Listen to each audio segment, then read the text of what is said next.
Right, okay, so the most simple bit of code that you're ever going to have to write is where you've got to get some input from the user and store it. Okay, so that's using the input function, but if we've got a number, then we have to cast it as well, remember. Now, if no one specifies what the number is, then you can either say, oh, it's an integer or it's a float. Okay? If it specifically says that it's going to be a whole number, then they're highlighting to you that it's going to be an integer. But this was just a generic question. So the first thing you need is a variable to store it. So I'm going to call it num. Use an equals. Remember, equals means store or assign. And then what we're going to do is I'm going to say it's an integer, so I'm going to say int. And then when I cast, I'm going to say whatever I get from the input command. I'm going to give some meaning to the user. Enter a number. Yeah. So the only other thing I could have done was a float. So I could have said num equals float. So that, remember, that's a number with a fraction, and then just do input again. Enter our number. So that's how you could have done it. So any question, no matter how complicated it is, if it asks for input from the user, if you can't do the rest of it, don't worry, just do the easy parts. Input and output are your easy wins. You will get marks. They positively mark programming questions because they know not everyone's going to get all the nuance. And some of the programming questions are like, do what? What do you want me to do? Because the rhymes are bad. But you don't need to do both, you can just do one. Yeah, that was the two alternatives. Yeah. Right. Output a number stored in a variable called counter.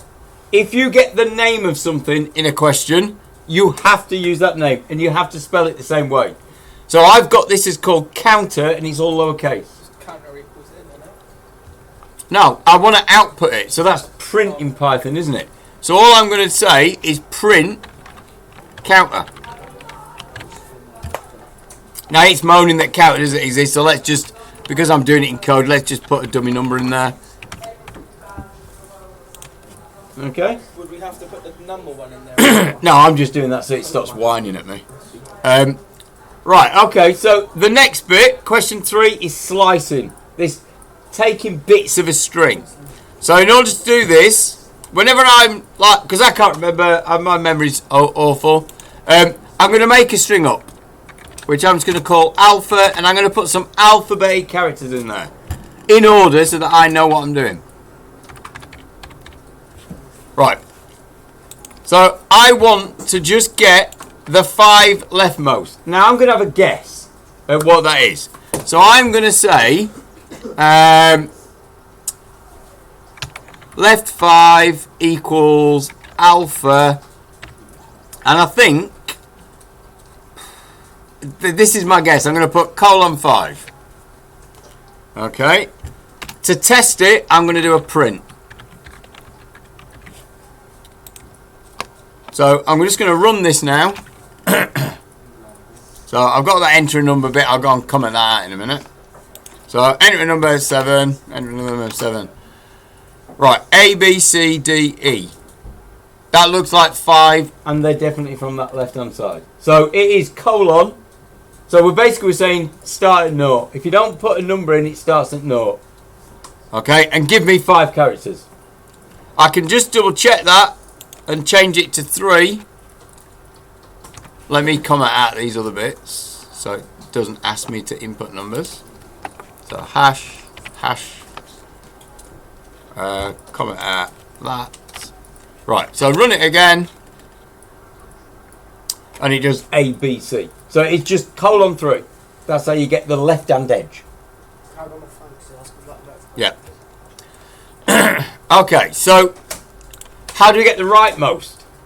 Now I think, weirdly in Python, I think you do a minus for that. But again, I'm going to test. Now I've already got alpha defined, so I'm going to do right 4 equals alpha, and I'm going to try minus 4. So I hope that should give me I, J, H, and K. I don't know. Just to confirm it, I'm going to print it out. So I'm going to run it when it stops moaning at me. Let's run it again. Right, that didn't give me what I thought it would. I think I've put the colon in the wrong place. I think I have to do -4 colon. Let's try that.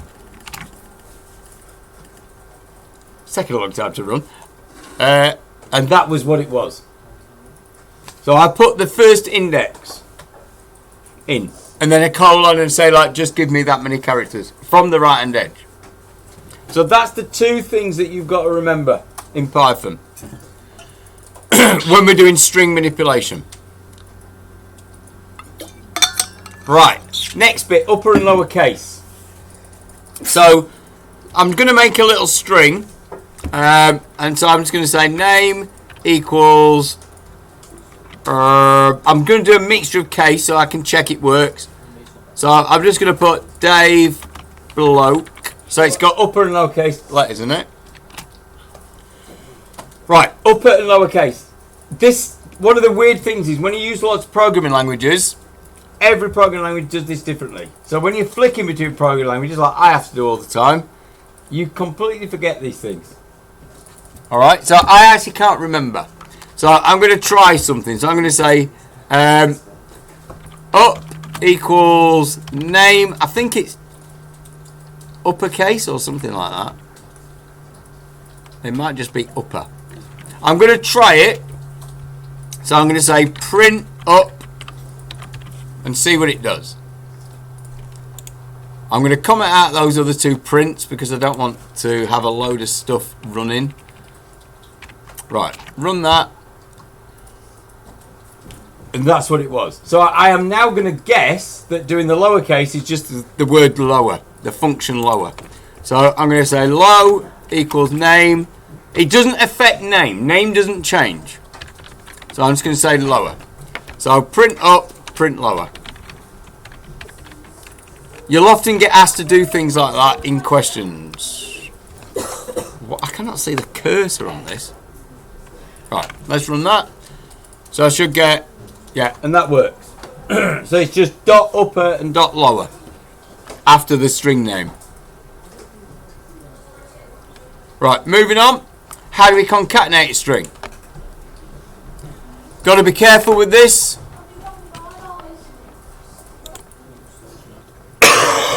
Oh dear. Right, okay, so the next one, concatenating a string. Concatenating just means joining together. This is slightly different in different languages, but I think Python uses one of the standard ones. So if we've got two strings, so I might have first equals Brenda, second equals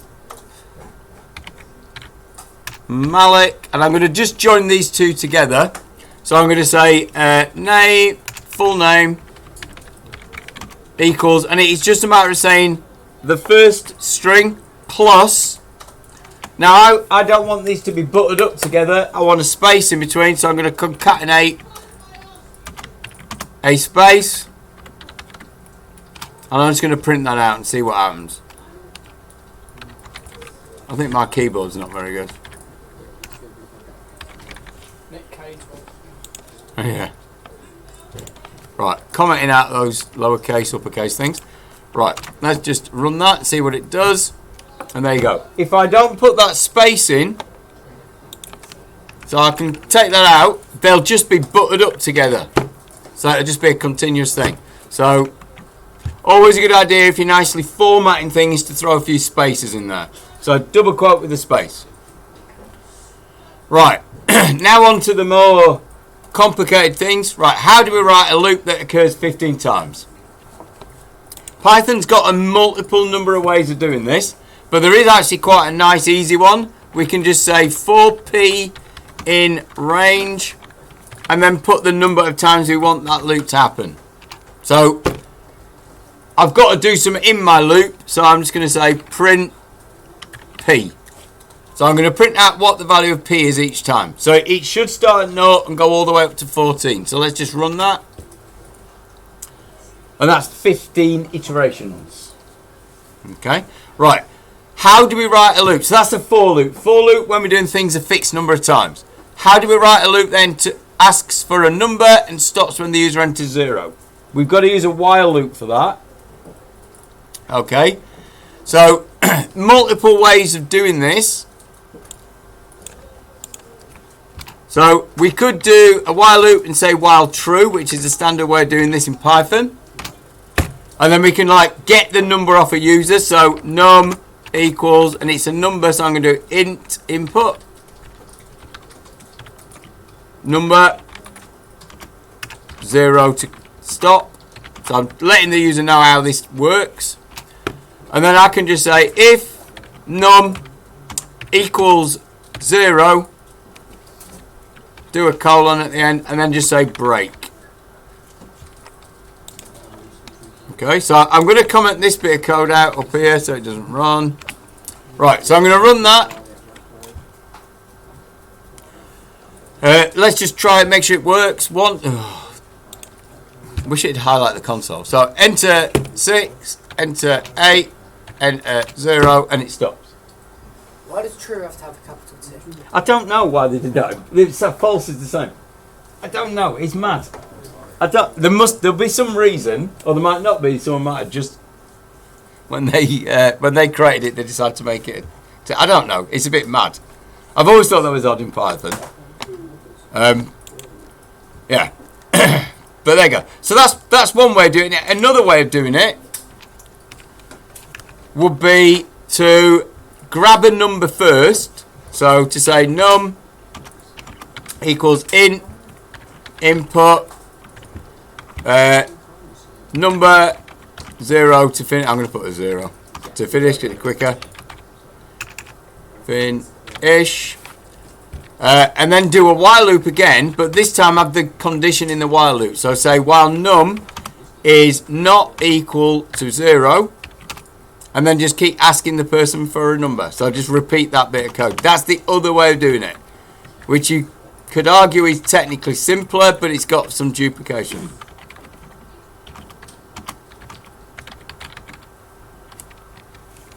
So I'm just going to comment all this out. So the easy way of commenting out a block in Python is to put triple quote around it, because it just treats it as text. You what? Yeah, but I'd have to do it on every line. So what I'm doing, I want to block out all of the lines. So if I do that, it treats it as literal text. So it doesn't execute it. So that's one way of doing a block comment, as we call it. Right, let's run that. So I'll check that it doesn't happen at all. So if I put 0 in, that's nice. I'll run it again, just make sure it does loop. So I'm going to put 5 or 6, 8, and put a 0 in, and it stops. So there's multiple approaches. There is no one way of writing any code. Right, number 9. How do we write a loop that adds up a sequence of 16 numbers? I'm going to shorten this because I don't want to have to type in 16 numbers. Entered by the user and outputs the total. This is your classic running total problem. So the first thing I'm going to do, even if I can't remember how to do anything else, I'm just going to say total equals 0. So we got an initial value, initialization. And then I've got to remember, how do I do a loop 16 times? Well, that's going to be a for loop. So P in range, and I would put 16 to answer this question, but I'm just going to shorten it. Oops, put a bit of JavaScript there. I'm just going to make it 6. So I'm getting a number. I'm going to get that off the user. So num equals int. Oh dear. Input next num. I'm going to say next num.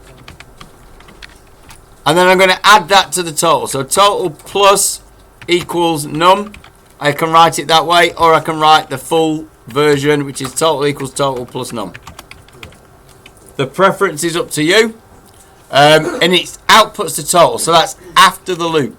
So if I make sure the indent goes back, I'm going to make it nice. I'm going to say total is, leave a space and do a bit of concatenation and output the total variable. Okay, Right, so again, I'm going to block comment out this previous question. So three quotes, single quotes, and then just put it at the end. Right, so I'm going to run that. It's going to ask me 6 times. The question says 16, but I don't know. Right, when you're doing running total problems and things, use numbers that you know you can add up. So I'm just going to put 10. Oh. That is so annoying. 10. 6 times. So I know the answer should be 60. So I can confirm it works.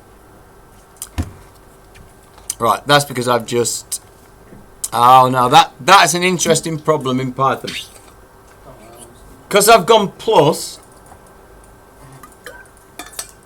and total is an integer, it says you can't add text in an integer. In most other languages, what they do is they automatically cast. It says, I know you don't want to add a number and some text together. You mean concatenation. But in Python, it doesn't do that. And it's saying I can't concatenate a string and an integer. So we have to cast the integer to a string. If I can find my cursor. Where's my cursor gone? Right, so I'm going to run it this time. So I'm going to do 10. 10, 10, 10, 10, 10. Last one. Now you can avoid that. So I've got a 6 on the screen there. You can avoid that in Python because it has this multiple output thing. So you don't have to put the casting bit on there if you use the print function like that. So this will work and it'll leave a gap. So click on the console. So 60, 60, 60, 60, 60, 60. Total is 360. Okay. So yeah, multiple ways of doing that. Right, let me comment that bit out again.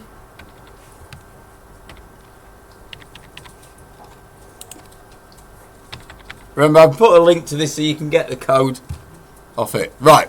Number 10.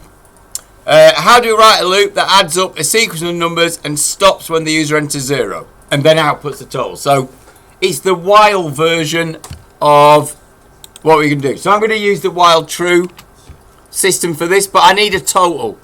So I'm going to say total equals 0. Get a mark for that. I'm going to do the while loop.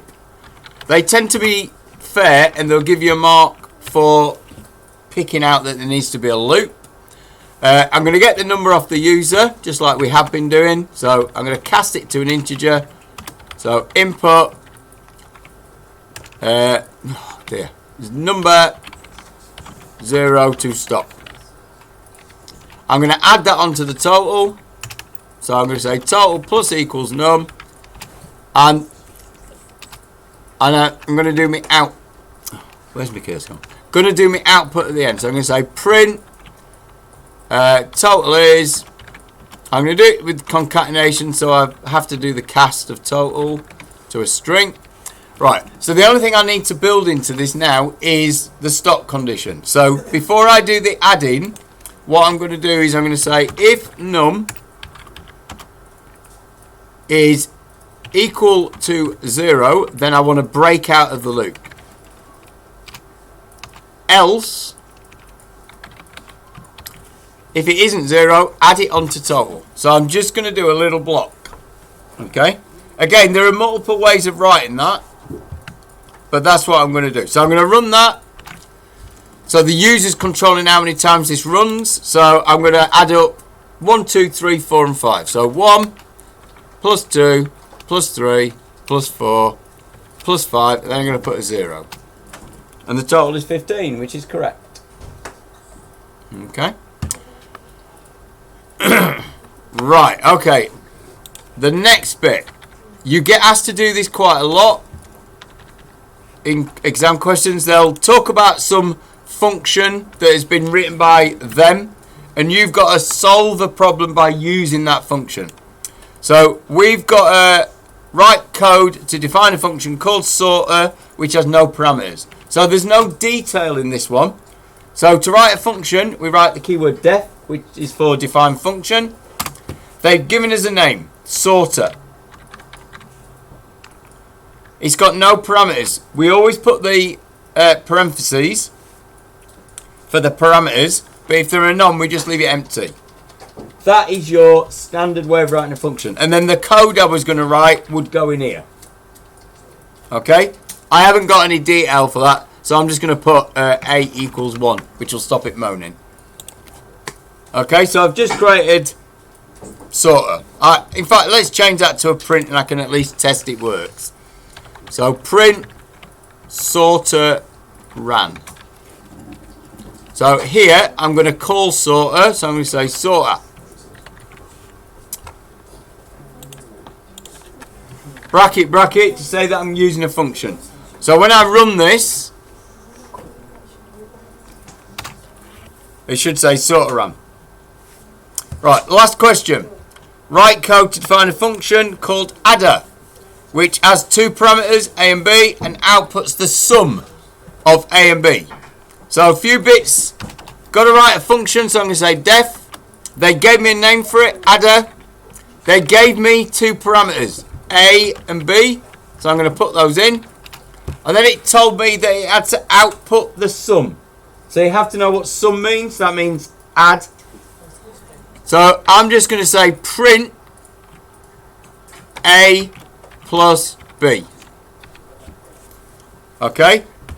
If I want to make that clearer to myself, I could say answer equals A plus B and then print the answer.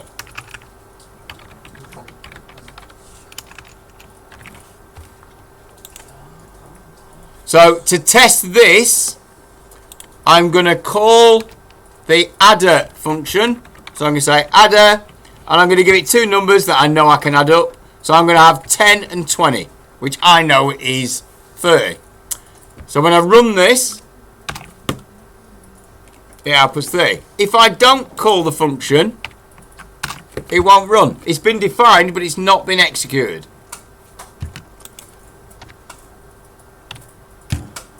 And that is that. Right.